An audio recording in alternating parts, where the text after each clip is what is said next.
میں پوری بے تکلفی کے ساتھ آج اپنی شادی کا واقعہ سناتا ہوں.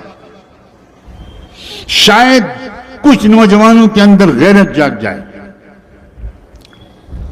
میرا رشتہ جس خاندان میں طے ہونے لگا، اعلیٰ درجے کا دیندار خاندان، یو پی کے تبلیغی جماعت کے امیر کی بیٹی حضرت شاہ عبد القادر رائے پوری رحمۃ اللہ علیہ کے خاص الخاص تربیت یافتہ کی بیٹی. اس کے باوجود میں نے ایک خط لکھا اس لڑکی کے نام جس کے ساتھ میری شادی ہونے والی تھی، اور اپنی بڑی بہن کو وہ خط لکھ کر دیا اور کہا کہ آپ اس کو پڑھ لیجئے اور ان صاحبزادی تک اس کو پہنچا دیجئے. میں نے اس خط میں سلام مسنون کے بعد یہ لکھا کہ میری 3 شادیاں ہو چکی ہیں، اگر چوتھی بیوی بننے کے لیے آپ تیار ہوں تو میں اس رشتے کو منظور کروں گا، اور آپ کے والدین بھی اسی صورت میں اس رشتے کو منظور کریں. میری 3 شادیاں ہو چکی ہیں. آپ سب بھی حونلق بنے بیٹھے. 3 شادیاں؟ یہ حضرت اتنے رنگین تھے.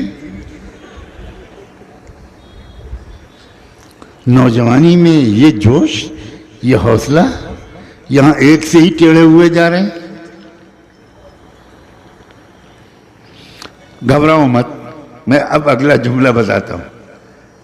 میری ایک شادی ہو چکی ہے علم سے، میری دوسری شادی ہو چکی ہے ذکر سے، میری تیسری شادی ہو چکی ہے دعوت و تبلیغ اور اعلاء کلمت اللہ سے. اب چوتھی بیوی بن کر ان تینوں کی سپورٹ کے لیے اگر تیار ہو تو مجھے منظور ہے، ورنہ اپنی زندگی کو مشقت پہ مت ڈالنا. میری بہن نے یہ خط پڑھا، کہا تمہارا دماغ خراب، یہ کوئی خط دینے کا ہے؟ اس طرح لکھا جاتا ہے کہ میری 3 شادیاں ہو چکی. میں نے کہا آپ خط پھاڑ کے پھینک دیجئے، میں نے پہلے سے اس کی نقل تیار کر رکھی. آپ نہیں بھیجیں گی؟ میں روز شام کو مرکز جاتا ہوں، لڑکی کے والد صاحب کے ساتھ روزانہ میرے 2-3 گھنٹے گزرتے ہیں. میں انشاءاللہ ان کے ذریعے یہ خط بھجواؤں گا ضرور، کیونکہ میں کلیئر کٹ بات کہنا چاہتا ہوں کہ میری زندگی کا ایک مشن ہے. میری زندگی کا مقصد تیرے دین کی سرفرازی، میری زندگی کا مقصد تیرے دین کی سرفرازی. میں اسی لیے مسلمان، میں اسی لیے نمازی. ان کے والد اتنے اللہ والے تھے کہ جس وقت ان کی اہلیہ نے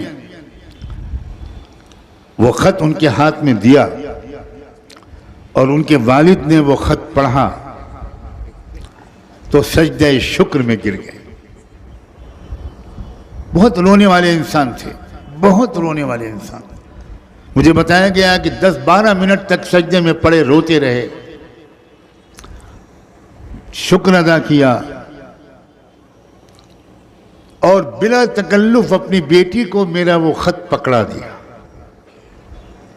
کہ مولانا سجاد میاں کا یہ خط تمہارے نام آیا ہے، تم اکیلے میں اس کو پڑھ لو.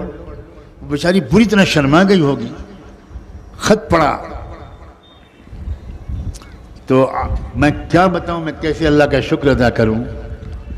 اس نے نیچے اس خط میں اپنے قلم سے ایک لائن لکھا کہ میں ہر مہینے میں 3 روزے اس پر شکر کی نیت سے مرتے دم تک ادا رکھوں اس نعمت پر.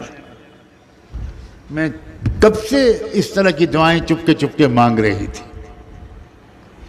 نوجوانوں، کچھ تمناؤں کو ٹھیک کرو، اسلام کو سمجھو، اسلام کے تقاضوں کو سمجھو، ہمتوں کو بلند کرو اور ایسے صاحب کردار بنو کہ تم میں سے کسی نہ کسی پہلو سے اس ملک کو، اپنے سماج کو، اپنے شہر کو، اپنے محلے کو، کسی نہ کسی طرح اس کے ایک فرد کو تم سے راحت ملے، ترقی ملے.